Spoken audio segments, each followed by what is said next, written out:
Nobody's listening, right? Hi, Andy. Merry Christmas. Merry Christmas. Happy Hanukkah. Happy Hanukkah.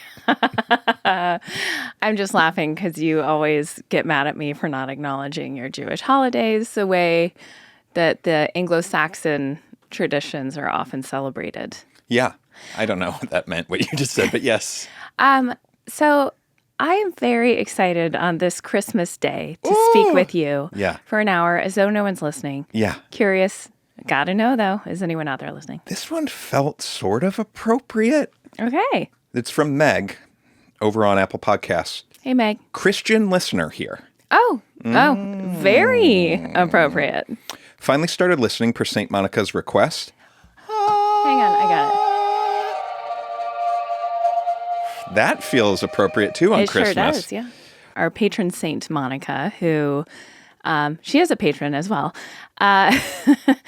who, just in case there are two people out there who don't know who Saint Monica is, we're speaking of the glorious Monica Padman from Armchair Expert, who has boosted our show up so generously for so long. And remember in The Sopranos, what do they call the mistresses, the side pieces? Do you know what I'm talking about? Ooh, a gourmand?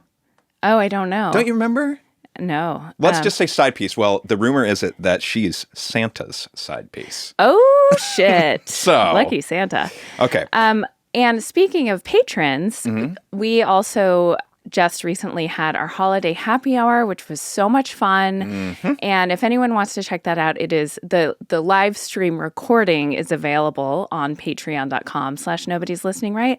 And if you want to rewatch it, if you were there for the blast. Yes. And you want to revisit the past. Go and check it out. Yeah, and you also will get a bonus episode every month. Love it.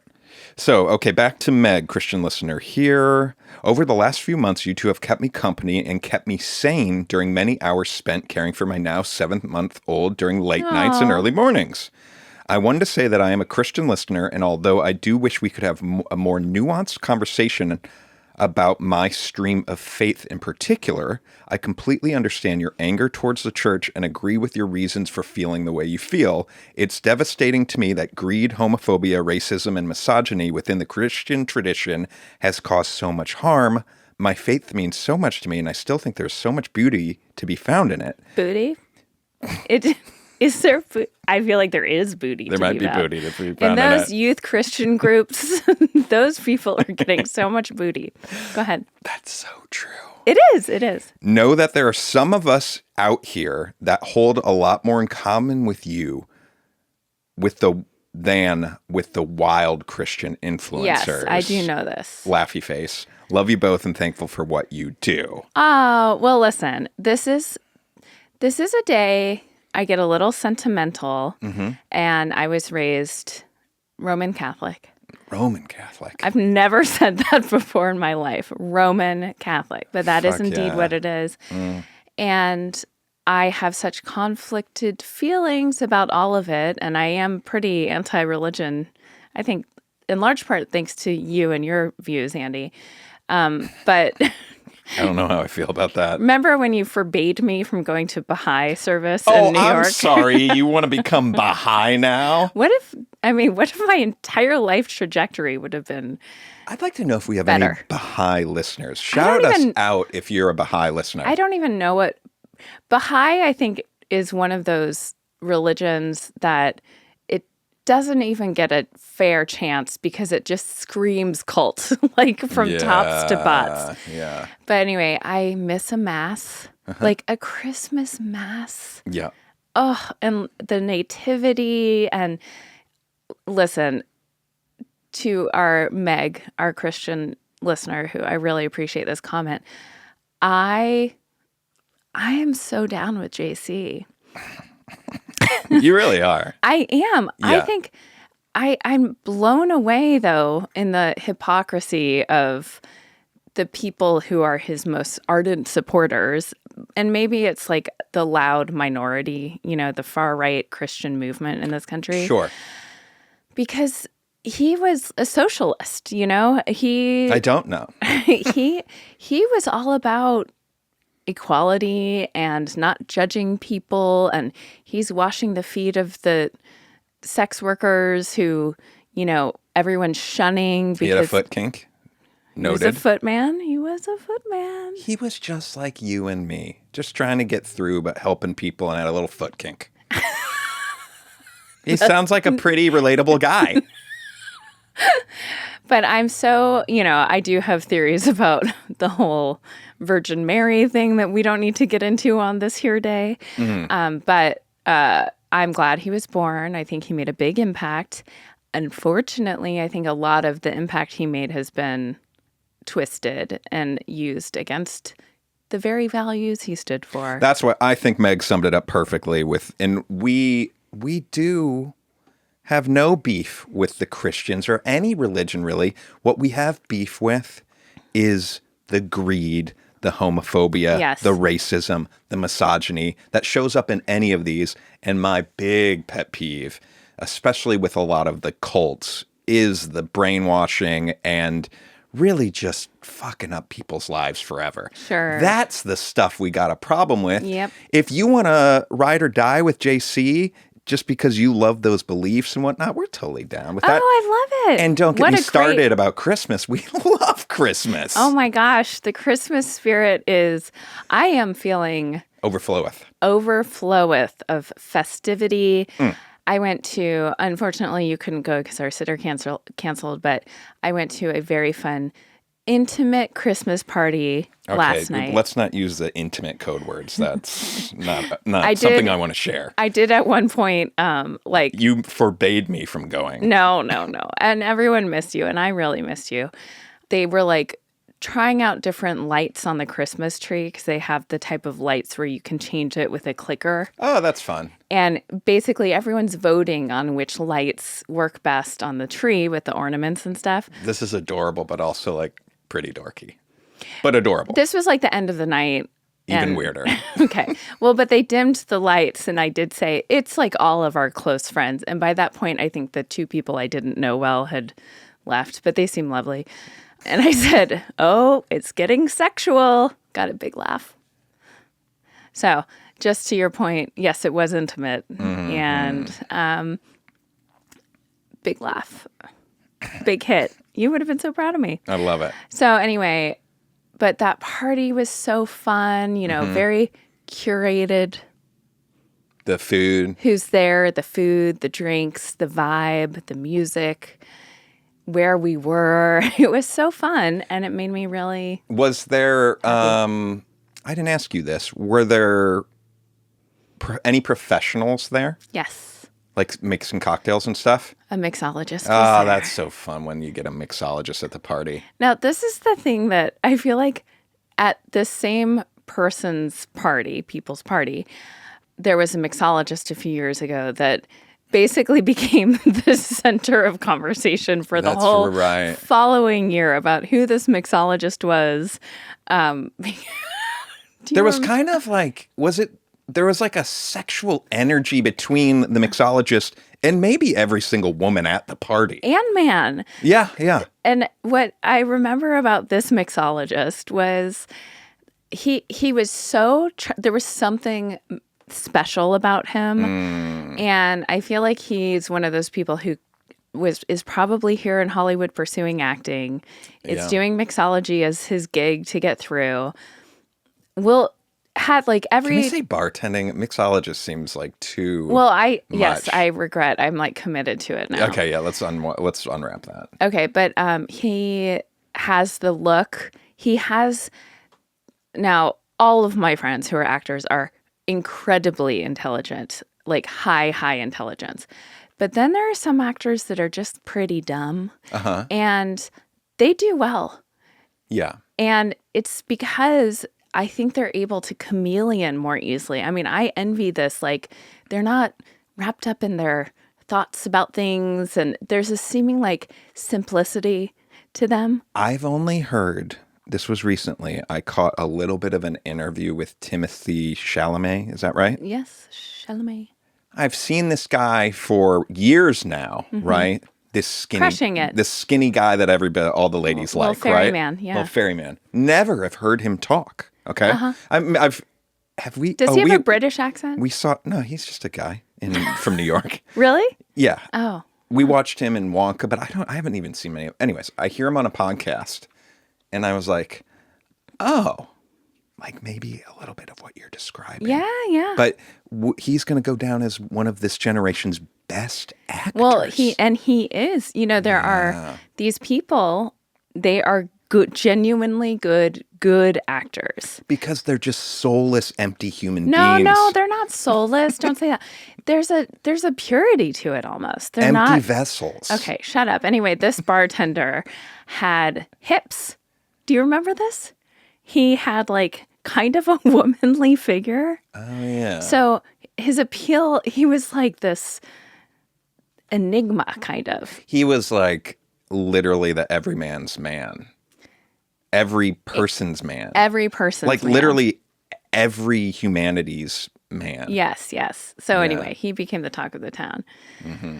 Wasn't there last night. Different person, but what kind of person were we working with? Lovely gal.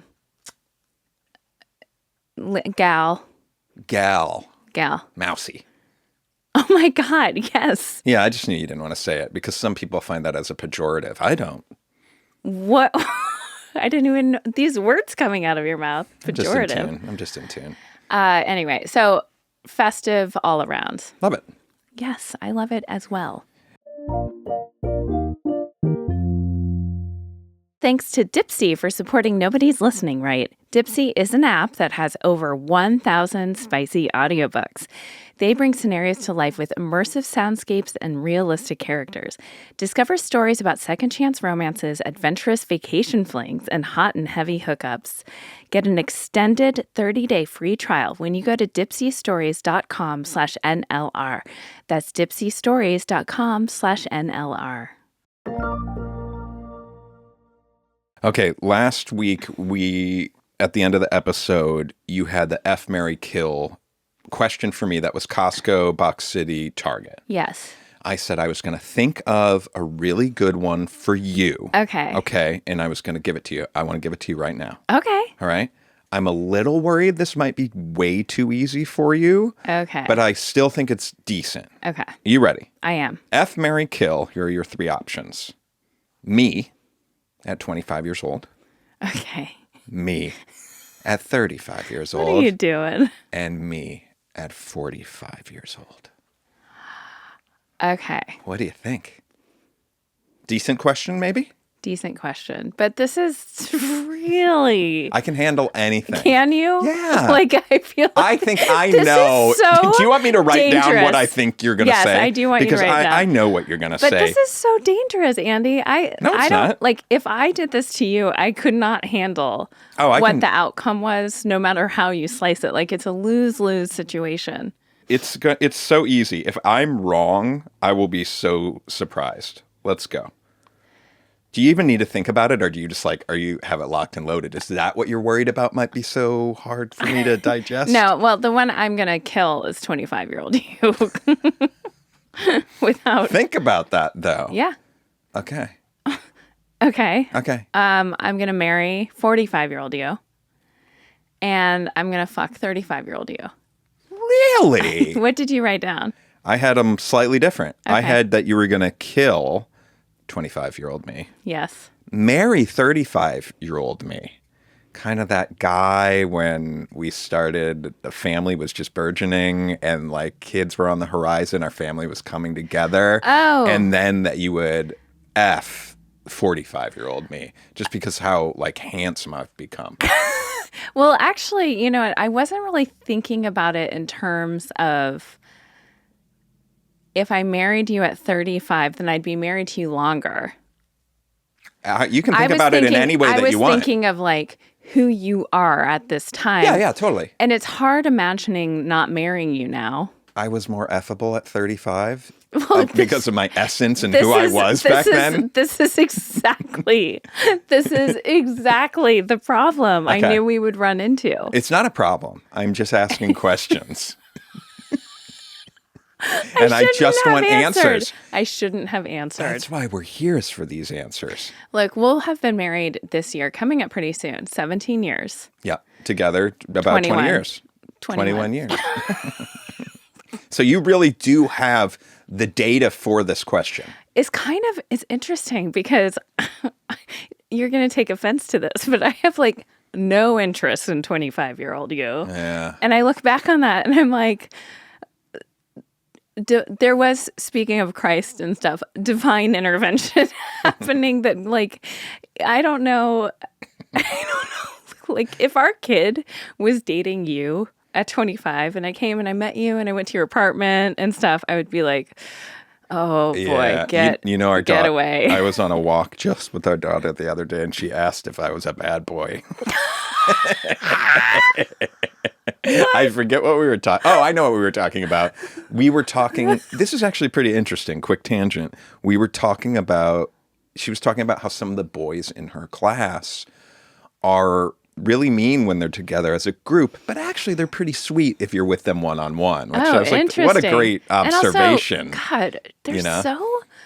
I feel like kids today, and especially this kid, so emotionally intelligent. Mm-hmm. Like, I would never be able to formulate that observation, I don't think. Anyway, go ahead. That was it. Well, but how'd she get to, were you a bad because she was boy? talking about those, like, they were bad, like, they're seen as bad boys, right? Oh, they're seen as bad boys. And then she's like, were you a bad boy? You were a bad, like, because you've kind of alluded to, I was a bit of a troublemaker, a bad boy. Right. Anyways, getting back to me at 25, 35, 45. So 25-year-old, you have no need. I do think, I will say this, I think that you're more handsome now.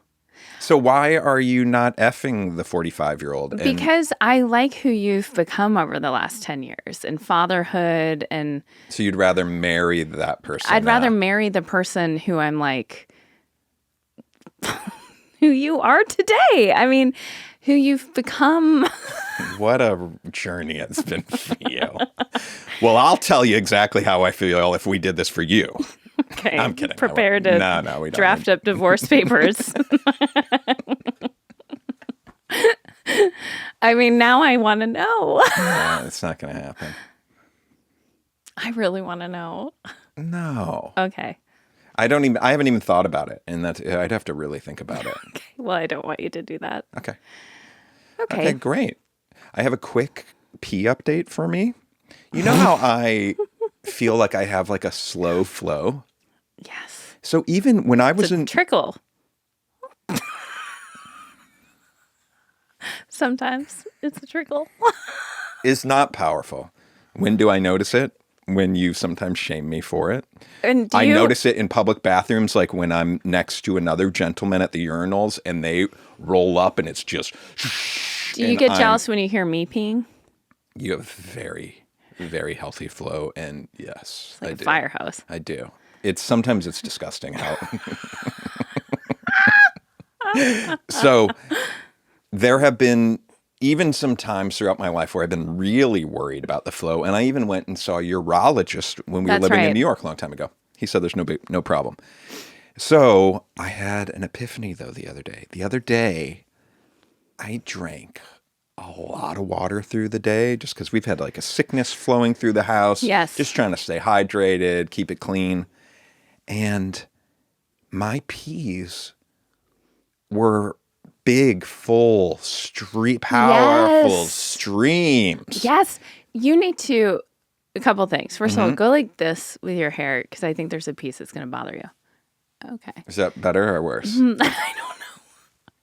I think it's just going to... Is it doable? I don't think it's doable. Okay. I think you drink a lot of LaCroix. And I think that LaCroix, I have noticed for me, I don't know if there's science behind this, but carbonated water almost gives you a false sense of feeling quenched. Where I'll often have a regular ice water after drinking a LaCroix or something. And then I'm like, oh, I wasn't really quenching the thirst. Oh, okay. Okay, maybe you're right. I think before I had even been introduced to LaCroix, etc., I think the fact is I'm just not hydrating that much in general. Now, my pee's not dark yellow or anything like that, and I'll even have low flow pee days where it's a pretty clear stream. But I think in general, I probably could be drinking a lot more fluids if I wanted that hefty stream. The problem is, here's the problem though. I have to pee constantly when I do it, and it interrupts my day. It's almost like my bladder's not used to that much pressure maybe or something. It would be such an adjustment for me, I think. Well, I also am curious how it would affect my bowel movements? Yes. I have to, we have an issue in our house, which is that you can only use the bathroom that's in our bedroom because it has a Tushy. I love the Tushy. Sprays your butt. I work from our house, or I try to work from our house. It is very annoying and hard for me to be working from our living room on the couch or kitchen table when you are coming in and out of the house like literally 5 times in the afternoon. Like it's to like beep, beep, beep, beep, coming in the door, walking through. Usually I like to make those sound effects like I'm a robot when I walk by you.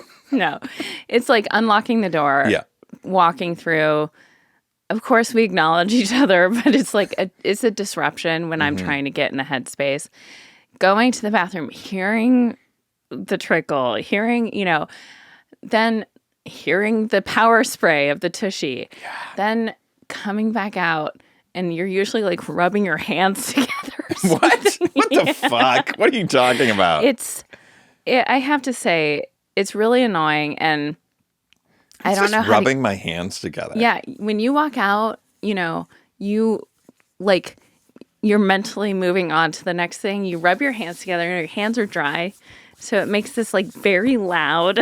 You must have so much contempt for me that you're noticing me rubbing my hands together. Well, listen, it's a frustration, and I don't think you understand how, like, you get to come out to your studio and be tucked away, and there are no interruptions at all. Let me ask you what's more interrupting, okay?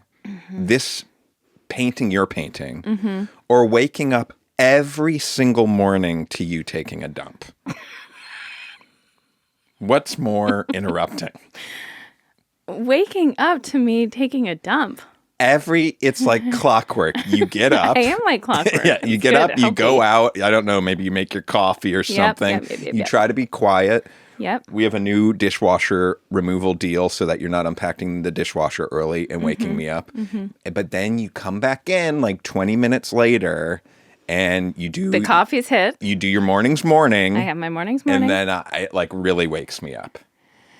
I think it's much more disruptive in terms of career having this 5 times a day. But I think you should be more hydrated. I actually wonder, because usually those disruptions are, you're going poop 17 times a day or something. You should, I hate that we're talking about this. I'm getting so grossed out. This is our Christmas episode. Merry Christmas. Merry Christmas. Finish your thought and then we'll move on. I'm just curious to see if it might actually help things in that department. My BMs? Yeah. Okay. We should reach out to, we should reach out to one of those hydrating, like, electrolyte companies and see if they want to sponsor us and do like Element. We had Element for a minute. What happened to Element? Well, we should reach out to them and see if they want to do a real life study on you and my bowels. That's the pitch to them. No. Well, we just lost that deal. If we lost that deal, I really would like a deal with Tushy because I have been unknowing to them, I've been an ambassador for 3-4 years. Okay, well, let's not blow our load here. Just save it. We're going to reach out to Tushy. Okay. I hate everything right now. We wish you a Merry Christmas. Have you ever had figgy pudding? Nope. I've heard about it, but I don't know what it is. Oh, do you know what I bought? Have you seen it in the fridge? What I bought? No, I don't think so. Have you seen anything in the fridge and you went, huh? No. Oh, my life. Christmas. No. Oh. Fondue. Oh, no. I did buy that. That's our like Christmas go-to on Christmas Day when we put a pound of cheese in our stomachs and then live to regret it. Because you're lactose intolerant. And what happens when you eat too much dairy? Okay, please, for the love of Christ our Lord. Andy, I bought chestnuts. I did see those. Those don't interest me. What are they? Chocolate-covered chestnuts? No, they're not chocolate-covered. Caramel-covered chestnuts? They're kind of like brown sugar chestnuts. Have you ever had a chestnut? No. Okay, because it's a very common thing in New York. You know, they're roasting chestnuts on an open fire. I remember that. Those are chestnuts? Yes, it's a very Christmas holiday thing. And they were at Trader Joe's packaged. So I'm sure it's a different experience, a different culinary experience. But I thought it was so festive and I got it. And so I guess the kids and I will try them. I'll try one. Your socks aren't matching. I know. Why are you mad at me? I think things devolved Wait, are you more mad at me? in multiple ways. Are you more Many my fault. I will admit that. Are you more upset about me saying you need to drink more flat, like regular water? Or that I said that you rub your hands together? Oh, the hands thing, without a doubt, like way above all of it. And even the comments you made about me at 25, 35, 45. You brought that onto yourself. I know, that's what I said. And I have no problem with any of your comments on that. Well, you clearly do. But way less so than like the rubbing my hands together comment. Okay. What's your problem with the 25, 35, 45? Are you listening to what I just said? Like nothing. Oh, okay. Okay. But you being so, like, having so much contempt for how I rub my hands together after I'm taking a shit. Ew. Okay, so here's the thing. Yeah. I think I have something called misophonia. I could see that for you. I think I have a mild case. The sound of people eating drives me crazy. Right. And you're a loud eater. How 21 years? Is that what you say it is? 21 years. How have you done it?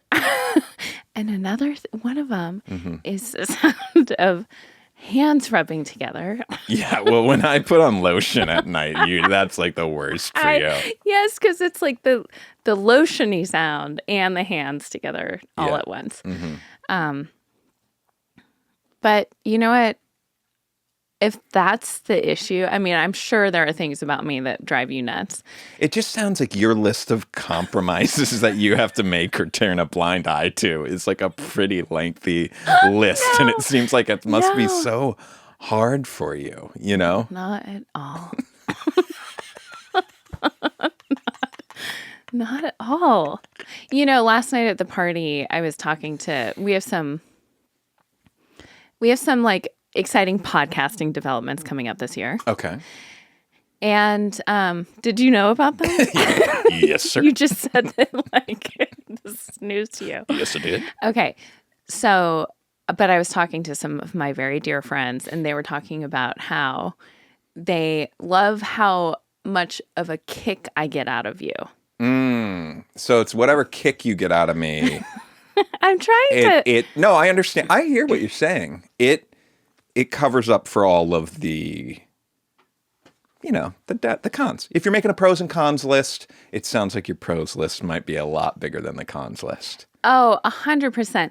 I appreciate I'm that. sure you have cons for me. It sounds like my morning's morning is on there, and you know, there are certain things. Yeah. So whatever. It's maybe just for life, New Year's, we make a pro and cons list for each, and then we can each pick 2 of the cons, and then we'll promise to work on them for each other.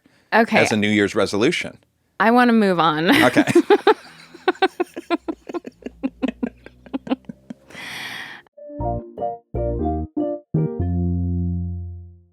But first, a big thanks to our sponsor, DIPSEA. So y'all, it's the holidays and it's time to take a break from the doom scrolling and treat yourself to some me time instead. You know, dip away from the family, go set up shop somewhere where you have privacy, and dive into DIPSEA's spicy, bite-sized stories that will get you right to the good part so you can escape into a romance whenever you need a break.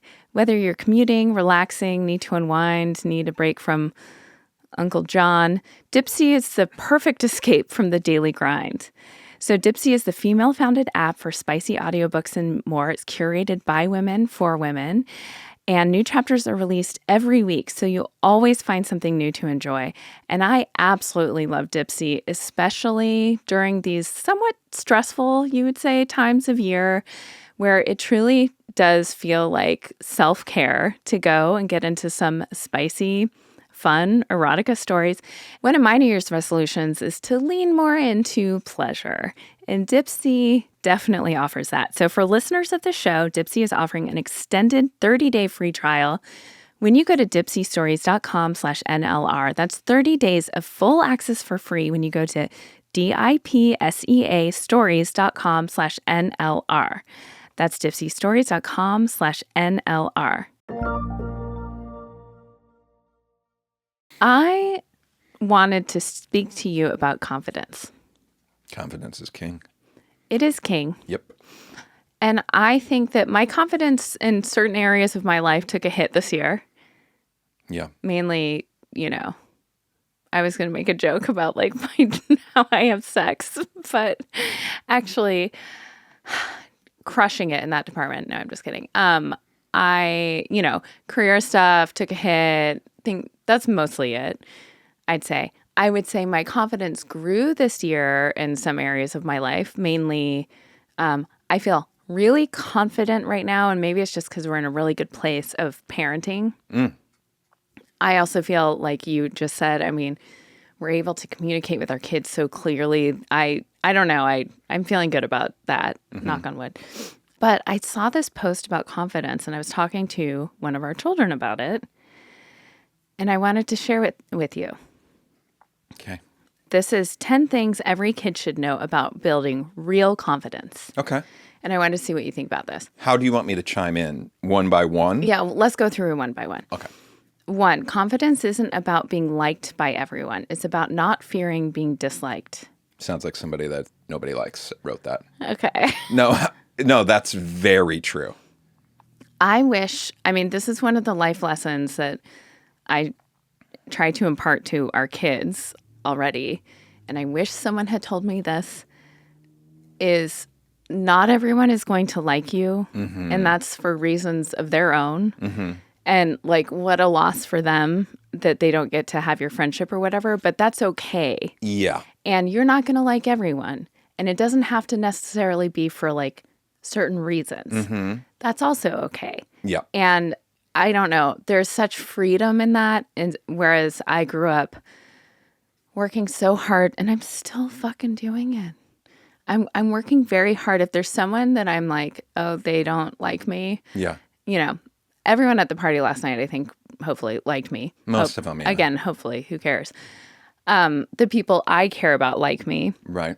But let's say there was someone that I was like, they don't care for me. I mean, I'm like a moth to a flame. I see it as a challenge. Yeah. Like, I'm going to win you over. Yeah. Why? Why do I do that?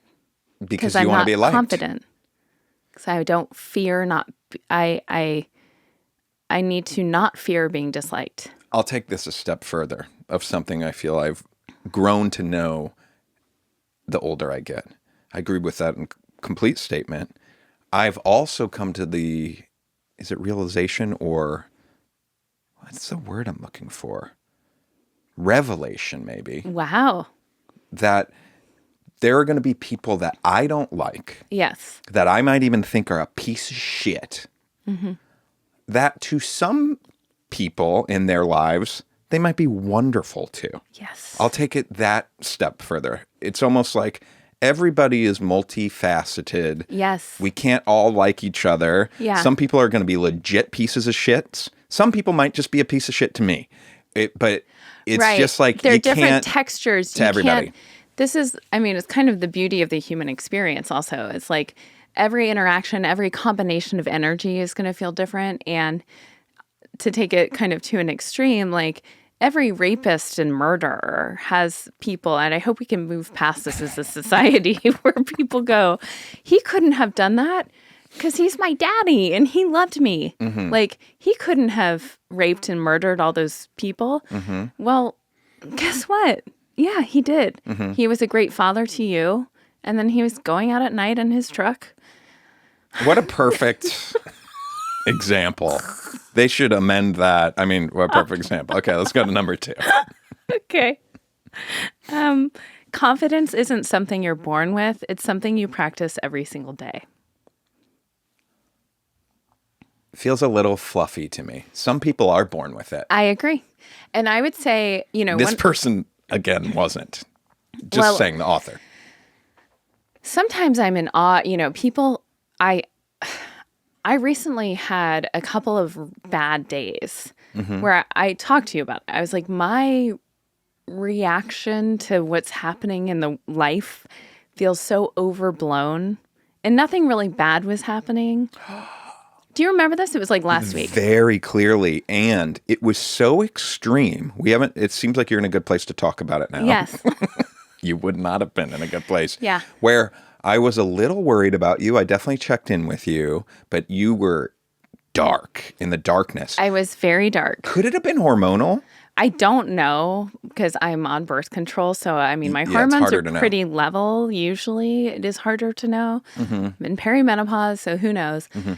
We were waiting to hear news on something that it wasn't health related. Everything's fine, but it was like life related. And I think this whole year for me has been waiting to hear news and being hopeful. Yeah.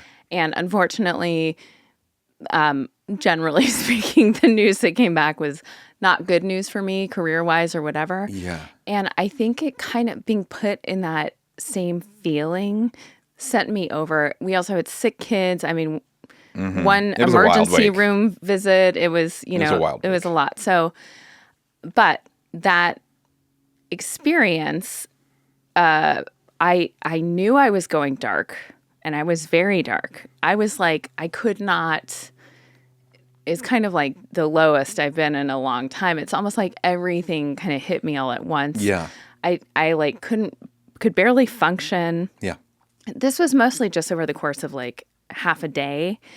But I had the awareness of I am feeling so low and so like spun out that this does not match the situation we're in at all. And like, I just need to ride this out because this is wild. That's good. It reminded me of how fragile we are as humans. And like, if it was hormonal or whatever it was, Yeah. how it takes so little for me personally to like lose my grasp that for people, and I had a healthy childhood, I had a loving home, I had, of course everyone has their stuff, but like generally speaking, I was supported and given confidence. And I am always in awe of people who had abusive childhoods or super traumatized or came from poverty or on and on and on, and still have an innate confidence. And so this is coming back to it's not something you're born with. I think for some people it is. I do too. And you have an innate confidence. And I think it goes also to like not caring about being liked by everyone. You just know who you are, and you always have. I mean, I've known you since you were 12. I think I do have a higher threshold than some folks for not caring if people like me. Yes. Yeah. God bless you. Okay. Confidence grows by doing hard things, not avoiding them. When you step up and face challenges, that's where your confidence muscles grow. Love it. That sounds like great advice. To even distill this, I saw something recently on Instagram, which is my source for most things in life. But it was a guy saying, and this helped me reframe some stuff in our lives. Like, I love having a clean, tidy house. I love knowing where everything is. I love it when like the laundry's done and the dishes are put away and all that stuff, like most people. Sometimes I get a little like, ugh, I have so much to do or whatever. Yeah. But his whole thing was, don't discount the importance of doing these everyday tasks because you don't realize it, but you're getting like hits of dopamine when the laundry is done and put away. It's the classic thing. There's been a study about people that make their bed first thing in the morning, right? Yes. That there's something to that those people, I forget what the study is. It's a famous thing, but it's really good for you to make your bed like every day. Yes, all things like that in the home that we take kind of for granted that we just have to do to live. But how, for example, making the bed, I make, we make our bed every day. One of us does. One of us does, yeah. And it's nothing to me now. It takes 3 seconds to make the bed or whatever, but having it made feels good. But now I'm like, I appreciate the act of doing it. Great. Because the act of doing these things is really good for your brain and it's good for your confidence in little ways. And I can see that with the kids as you give them more independence and more responsibility. Our kids, so the bar is so low, but they bring their plates up after meals now, generally. Yeah. And you see them excited to do that because it's independence and responsibility. Yeah, great. Okay. 4, confidence is built in the trying, not the knowing. You don't have to have all the answers right away. Sure. That doesn't feel confidence. That's just like a life thing to me, No, but to build your confidence, you got to keep trying to slowly learn and succeed. I like it. If this is number 4, though, I feel like they're going to get pretty flimsy pretty quick. Okay. Confidence comes from stacking little wins. Okay. Great. You're right. This list is about to completely unravel. Maybe there will be like a real gem. Okay. 6, failure is not the opposite of success. Failure is part of success. I like that. The whole thing that if you don't fail, you can't ever succeed or learn is great. That's the only way you learn is by failure. I love it. Yeah. 7, speak up for yourself and what you believe in. Okay. 8. Okay, this is huge. Huge. Number 8. Be mindful of your self-talk. The way you speak to yourself is everything. Okay, we're going to come back to this after this list. I want to talk to you about this optimism thing, but so it's related. But I probably agree with that. I'm not good at this one. I got a lot of negative self-talk in my head. Do you? Yeah. Not just... I didn't know that. Well, let me rephrase that. There is some towards me, like negative self-talk about myself. But I think it's more just like negative talk in general about how things are going to work out, how I'm negative. Well, let's come back to that because that's interesting. But that's why. Okay. Go on. 9, your worth isn't attached to your results. That's huge. We have, we have a kid who I think is a perfectionist and who wants to be like good at, and they kind of are good at a lot of things. Yep. And I think it's so important to drive home. But it's a balance because I don't want them to feel like mom and dad aren't in awe of what they accomplish. Yeah. But I don't want their self-worth to be attached to our reaction to what they're showing us, Yes, yeah, totally. And, I constantly tell them, like, there's nothing that they could do, and this is true. There is absolutely nothing that they could do that would make me love them less. Right. None of my love for them has to do with what they achieve it's just baked in, Yeah. But I think that's important. I think my rub against it a little bit was how it's related to confidence. I do totally agree. Like let's say your work shouldn't be what your self-identity is completely attached to, right?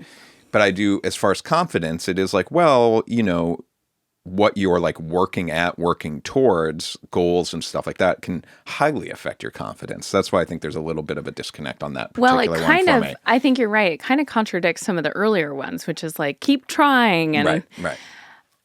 That just reminded me something. I know we're coming back to self-talk, but this idea of having, like, we all have pots in our life. We have the pot of family. We have the pot of friendships. We have the pot of hobbies. We have the pot of career, things like that. Mm-hmm. And when your entire life becomes about one pot, for example, career, I think I learned this year. My life had become basically distilled to two pots, which is family and career. Yeah. And when one of those pots doesn't go your way and you've made your whole life about that pot, the feeling is much more devastating than when you have. And so, this year I'm embarking on a hobby of oil painting, and I'm trying, and in my like Mahjong group now, I have a more thriving social life than I've had in a long time. And I am so appreciative of that and those friendships that I'm diversifying my pots in a way that feels very healthy. Love it.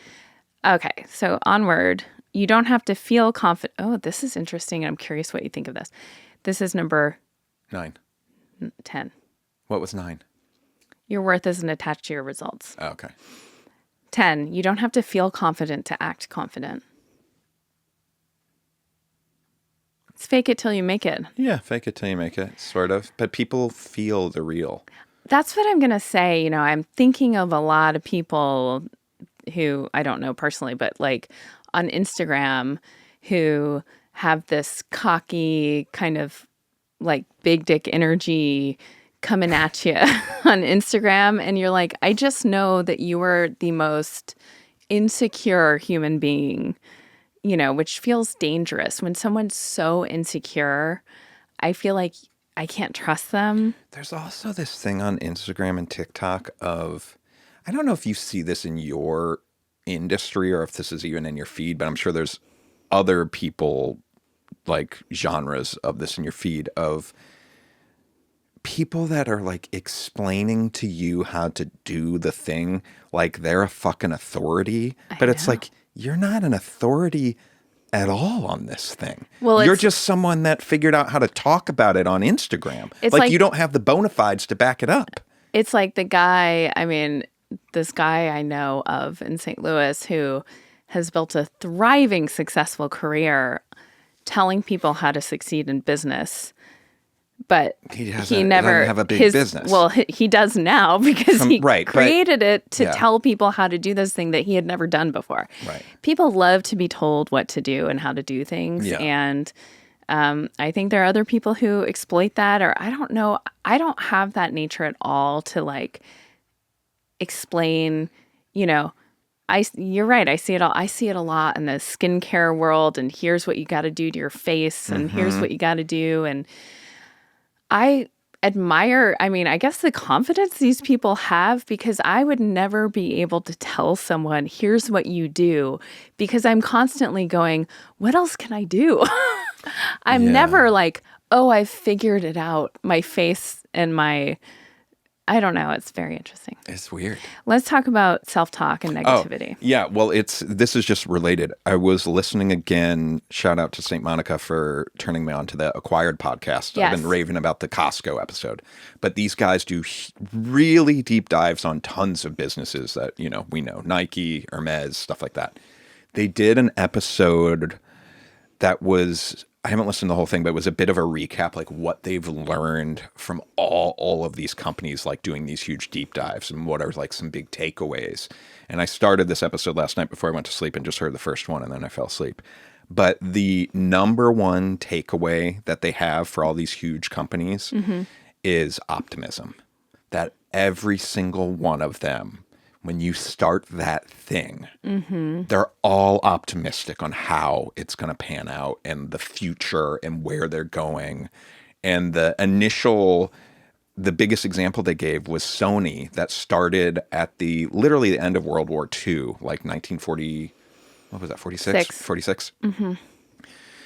But the idea that like Sony started in the worst year in maybe the worst country. Like Tokyo, 47% of residents were homeless in that year. Wow. Like they started in the craziest, worst time you could ever imagine, but were optimistic and then literally became the biggest electronics company in the world. Wow. But I'm not doing it justice, but I just thought like, oh, that is a thing that I need to remember of like optimism is so good. Yes. Which I don't give enough credence to, I don't think. Wait. Well, I think that it's interesting because just in terms of life, I think you of course you've had trauma in different ways, and everyone does. But I don't know where this comes from. Like you have a self-protective negativity. And I would think that my life experience with losing my parents back to back and losing my mom, she got cancer, and it's not like she was very young, so it's surprising, but it's also not unheard of course. Yeah. But losing my dad then 10 months later, also, early 50s, was like, oh, bad things just are going to happen. And I could very easily have lost or built a self-protective thing of never expect anything good to happen, or you know what I mean? Yeah. But I don't know, your self-protective thing of always like going to worst case scenario. Sometimes I feel, I mentioned this recently because we're doing this thing in our lives with like business and money. And that sometimes it's hard to say if I'm always overly optimistic and my expectations are high. Yeah. And I think that makes you really uncomfortable. And you counterbalance that with having extremely low expectations. And that's been a source of tension between us sometimes. Yeah. But yours always seems to come true sometimes. Well, yeah. And I'm like, is it, not to put this on you, but I'm like, I get scared sometimes when you put out these doomsday scenarios because I almost feel like it's like you're reverse secreting something. Well, here's the problem. I've had that thought too. And I was talking to another friend about this recently. And the issue with that idea would be that, because you're being optimistic, right? I don't think like I'm canceling yours out. I don't think mine has like a bigger weight. So I kind of think that might be a little bit bullshit in the scenarios that we're talking about. I do think that I could maybe temper my kind of way of going about this. I am like a very realistic guy, and I think that's okay. You're pragmatic. But maybe I need to like package it in a better way for myself and for others, sort of, and maybe shave off a little bit of the negativity, sort of. But I am very like practical, and you are, but it goes so much deeper than that. Yeah. Like you, in fact, you won't even allow yourself to like dream big sometimes. Yeah. Yes. Where Agreed. I'm like, there's no, that's where it's just such validation to me that this is like a self-protective thing. Sure. Yeah. There's no harm at Yeah. all in dreaming big. And like, let's say we're going to run the numbers on something. Why not? It's like you refuse to even plug in something that seems almost like you wouldn't deserve it or something. Like, let's take podcasting, for example. This show, which has been doing very well, and projecting, growth over the years and going, well, what would happen if we could get this percentage of growth over the next 3 years? And then in my mind, I go to, well, other podcasts have like exploded. Like, why not us? Sure. You won't go there. Yeah. You won't plug in numbers that seem like they would be okay for those people over there. Yeah. And you also have like superstitions. I do. We can cut this if you want, but No, it's okay. last night I told people at this party about a project we're working on. And you and I are really excited about it. We're in the like honeymoon phase of cracking open this idea. Yeah. And I get this too. There's something about protecting your ideas. But I feel like maybe in my mind we're further along on this than you are. But it made you uncomfortable that I was talking about it openly with people because you're worried that putting it out there will kill it. I'm worried that it takes away some of the energy of it. That the thing almost stays more real if people don't know about it, and then all of a sudden it's like, here's the thing. Where the second you start telling people about the thing before it's even a thing, I have this idea that it loses its power, sort of. Well, because you know what? I honestly, as you're saying it this way, I'm like, I do think that there's truth to that and the energy surrounding a project and an idea. So I'm not against that. I just think my threshold and like my kind of superstition around things is way lower. So like I'm excited about it. So I'm going to talk about it. But I respect that. Right. But yeah, it is weird. With all my negativity in general, though, I do still have a low hum. Everything's going to work out. I don't like that never gets like flamed out. Well, you've said that to me many times this year. And look, we've had a challenging year. Yeah. Financially very challenging, losing my income. And it's so interesting because I would think you are generally the person who's not going to like the high heights of, oh, we're going to do so well with this endeavor. Yeah. But you also don't go so... Well, sometimes you do, but you keep me grounded because my threshold is like, it takes a lot, but once I start to really spiral, I'm like, gone, baby, gone. And you just saying, hey, everything's going to be okay. Yeah. We're going to be okay. Yeah. Does so much for me. Like it pulls me out of a total hole. And I think that's probably happened like 10 times this year where that you have some sort of kind of solid footing where I can't at times. I wonder if mine has a little bit more weight because I'm not going to the extremes ever. Yeah. Do you know what I mean? Who knows? But yeah, I think it's a good balance, you and me, with having that stuff. That being said, maybe one of my New Year's resolutions really should be just some crazy optimism to just see what that feels like. I love it. You know? I feel like maybe we should save this for next week's episode, which is actually New Year's Day. Is it really? Mm-hmm. Oh my gosh. We got a Christmas, Hanukkah episode, then New Year's? So let's save that. But I have something to speak to you on that. Right. And I love that idea. I remember that. Okay, that's good. Well, I hope everyone listening, if you're out there, has very happy holidays. And if you are listening on Christmas Day, the first night of Hanukkah, I think as well, thanks for joining us on this special day. We're happy to hang with you on this day. I love that. That's so meaningful. Yeah, it's incredible. Yes, we feel very lucky to be able to do that. Absolutely. Good night. Good night.